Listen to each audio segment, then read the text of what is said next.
A wine label. Vaynerchuk, a fine New Jersey Cabernet. Red wine is poured into a glass, bubbles bounce. Glass morphs into computer screen, wine library TV, changing the wine world. Hello everybody, welcome to Wine Library TV. I am your host, Gary Vaynerchuk. And this, my friends, is the Thunder Show, aka the internet's most passionate wine program. Good to be back on another Monday, Mott. You know, nice weather. And had a great time, I think, at the Meadowlands, the Food and Wine Festival. And we're coming to Boston, well, Foxborough. I'm going into enemy territory, Mott, on June 26th. Mott, link that up. Can you make that pop up right here from the video too?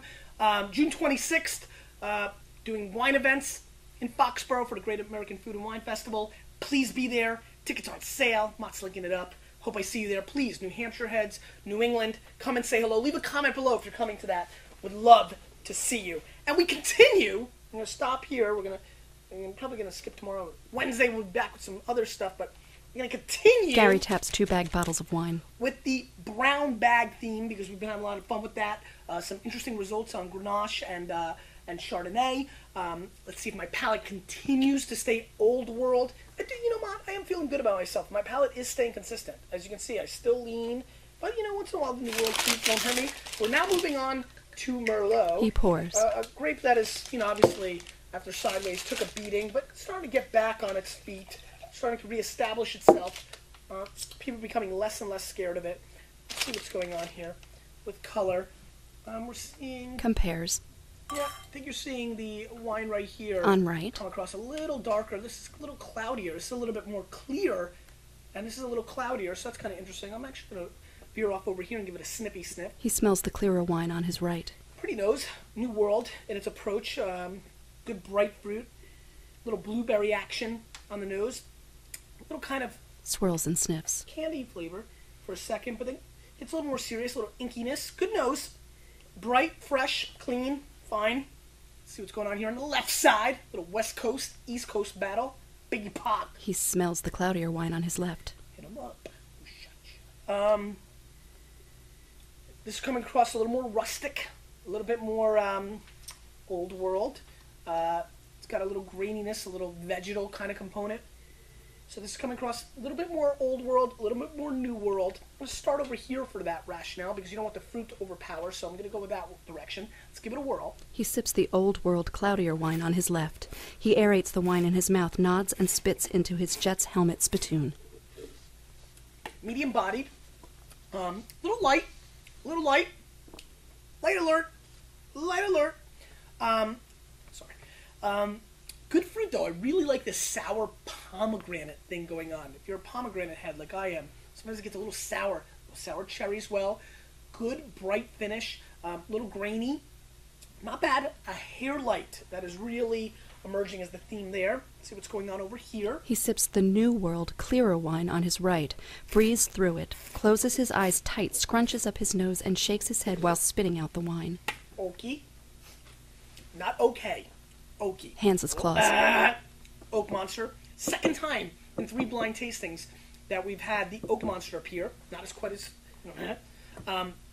sugar levels are a little higher. Tastes a little fake to me. It's kind of wines that do get big scores, but then a little bit of the style that... You know, I would eat food with this. On left. I would drink this by itself. On right. It's really as simple as that.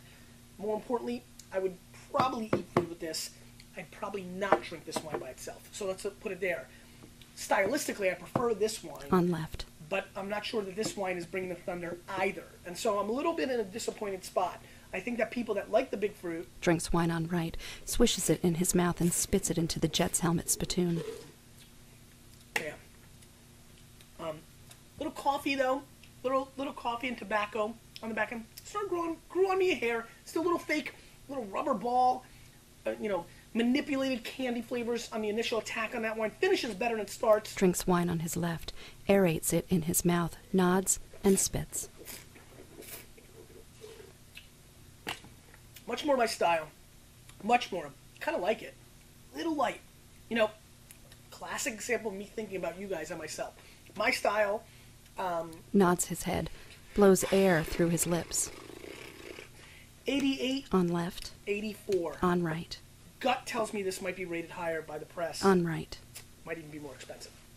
84 points. Unbags wine on his right. There you go. Cake bread. Man, you gotta give the guy credit. I'm doing some good stuff out here. Are you happy with this? Seriously. Not that we should be giving me credit, just stylistically, American wines tend to get a little more oaky. This is obviously a very fascinating, very famous vineyard. Cake Bread Cellars, 2006 Merlot, one of the iconic producers. This is $53.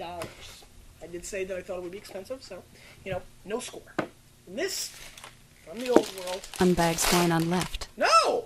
But an old world concept, a little bit lighter, but old world concept, really good battle came Murph. $35 US. Stag's Leap Merlot. What did I score this? 92? No, not 92. That was the last one. This was 88 maybe? I thought that was 84. This was 84. This was what, 88? Yeah. I think 88. Anyway, I was even a little high. 85 Enthusiast, 84 Parker. So I was being nice. I did make the note of being lighter, and I could see that that's where it really bothered the other critics. Leans chair back. I mean, if Monday didn't bother people enough, yeah, I mean, as you can see, I wasn't feeling them. Again, I would consider, drinking this one with dinner. Would I say? I might drink this with dinner. Definitely going to drink this by itself. This is about the worst $100 that we've put on the table in a while. And this stinks because this, feeds into the Merlot monster. Because you're going to have comments now see, this is why I don't drink Merlot. Twists his bottom lip with his fingers and tucks it up under his upper lip. Question of the day. What's the last Merlot you had? And review it for me, would you? You, with a little bit of me, we're changing the wine world. WineLibraryTV.com